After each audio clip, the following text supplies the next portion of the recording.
আসসালামু আলাইকুম। সর্বশেষ বাংলা সংবাদে আপনাদের স্বাগত। শুরুতেই সংবাদ শিরোনাম। ভারতের প্রধানমন্ত্রী নরেন্দ্র মোদীকে বোমা মেরে হত্যার হুমকি দেওয়া হয়েছে। হাসিনার পতনের পর দিল্লি ঢাকার প্রথম বৈঠক সম্পর্কের নতুন আভাস দিল বাংলাদেশ। ভারতের আগ্রাসন যত জোরদার হবে, বাংলাদেশে ঐক্য তত মজবুত হবে। হাসিনা কাদের সহ 186 জনের বিরুদ্ধে মামলার আবেদন, থাকছে বিস্তারিত প্রতিবেদন।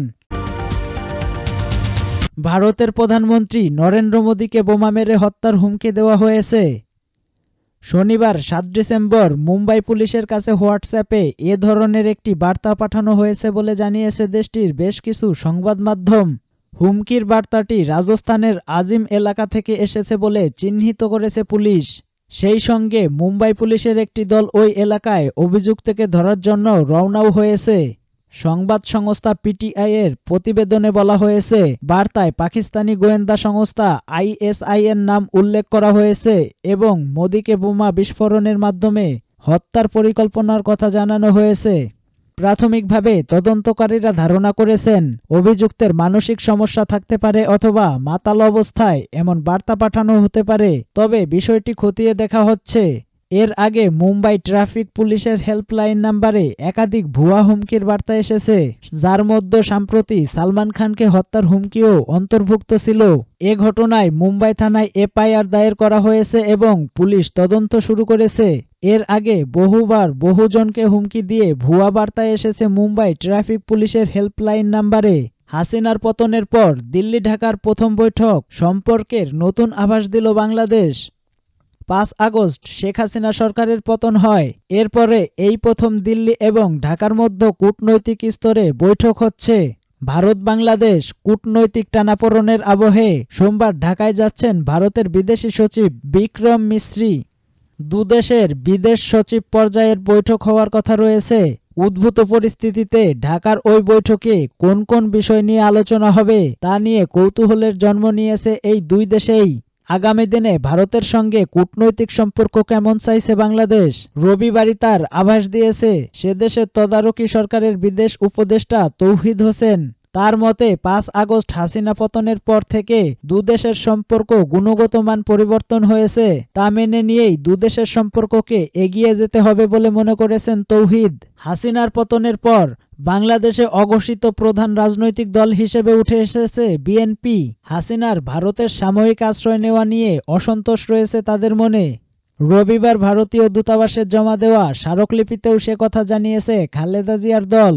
তদারকি সরকারের বিভিন্ন উপদেষ্টারাও এ নিয়ে বিভিন্ন সময়ে মন্তব্য করেছেন। তার উপরে হাসিনা সরকারের পতনের পর থেকে বাংলাদেশে সংখ্যালঘুদের উপর একের পর এক হামলার অভিযোগ উঠে এসেছে। ইসকনকে বাংলাদেশে নিষিদ্ধ করতে আদালতে মামলা করেছে ইউনূস সরকারের তদারকি দল, যদিও তা খারিজ হয়ে গিয়েছে। সম্প্রতি সন্ন্যাসী চিন্ময় কৃষ্ণ দাসকে রাষ্ট্রদ্রোহ মামলায় গ্রেপ্তার করেছে চট্টগ্রাম পুলিশ। সাম্প্রতিক এই ঘটনাগুলিতে ভারত বাংলাদেশ উভয় প্রান্তেই সাধারণ মানুষের মধ্যে ক্ষোভের সঞ্চার হয়েছে।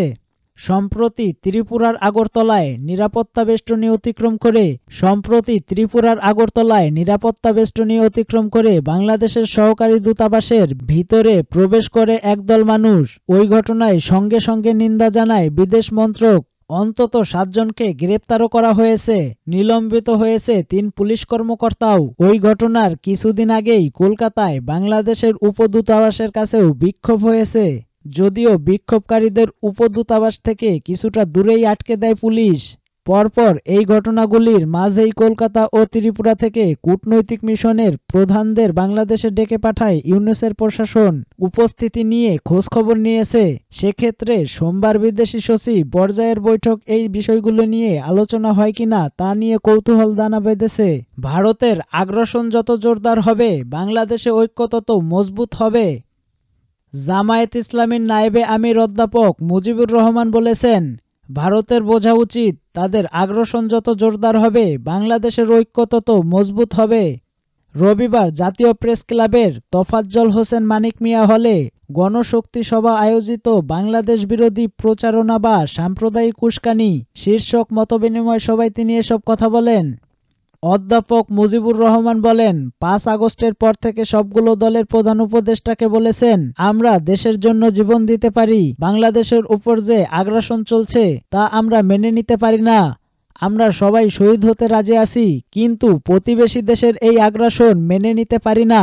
তিনি বলেন, জামায়াতে ইসলামী অথবা ছাত্র শিবিরকে জঙ্গি বলা হয়, তারা নাকি হাত কাটে রক কাটে। আমাদের ২ জন মন্ত্রী ছিলেন যাদের ব্যাপারে ১ টাকার দুর্নীতির অভিযোগ আসেনি।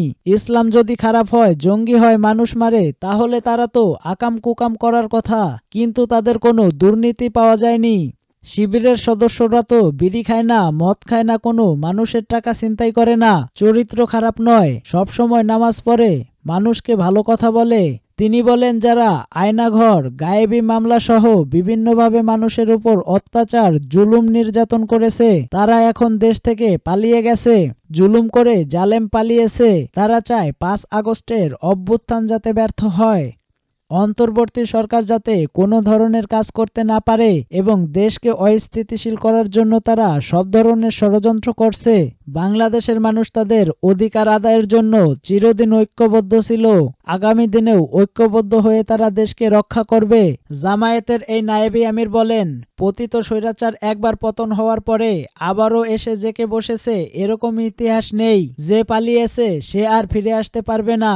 বাংলাদেশের জাতীয় হিন্দু মহাজোটের মহাসচিব অ্যাডভোকেট গোবিন্দচন্দ্র প্রামাণিক বলেছেন, বাংলাদেশকে নিয়ে একটা চক্রান্ত চলছে। অন্তর্বর্তীকালীন সরকারকে অস্থিতিশীল করতেই এই চক্রান্ত করা হচ্ছে। স্বৈরাচারের পতনকে ভারত ভালোভাবে নেয়নি। তিনি বলেন, ভারতের 7 সিস্টার দখলের কথা বাংলাদেশের জনগণের মাথায়ও নেই, তাদের এগুলো ভাবার সময়ও নাই, কিন্তু আওয়ামী লীগ সরকার তাদের মাথায় ঢুকিয়ে দিয়েছিল। আওয়ামী লীগ সরকার না থাকলে 7 সিস্টারের ঝামেলা হবে, সেটাই ভারতের নেতাদের মাথা ব্যথার কারণ। হাসিনা কাদের সহ ১৮৬ জনের বিরুদ্ধে মামলার আবেদন। থাকছে বিস্তারিত প্রতিবেদন।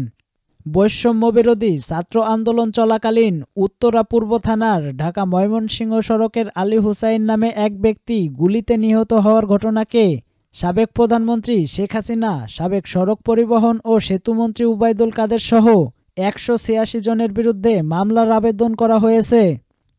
এতে আরও ৭০০ থেকে ৮০০ জনকে অজ্ঞাতনামা আসামি করা হয়। ঢাকার মেট্রোপলিটন ম্যাজিস্ট্রেট রাকিব নূরের আদালতে রোববার আলী হুসাইনের আত্মীয় পরিচয়কারী মাফিজুল ইসলাম সালাম এ মামলার আবেদন করেন। আদালত বাদীর জবানবন্দি গ্রহণ করে এ ঘটনায় কোনো মামলা হয়েছে কিনা বা কোনো তদন্ত চলছে কিনা তা ২০ কর্মদিবসের মধ্যে উত্তরা পূর্ব থানা পুলিশকে জানাতে নির্দেশ দিয়েছেন। বাদী পক্ষের আইনজীবী জাকির হোসেন এ তথ্য জানান।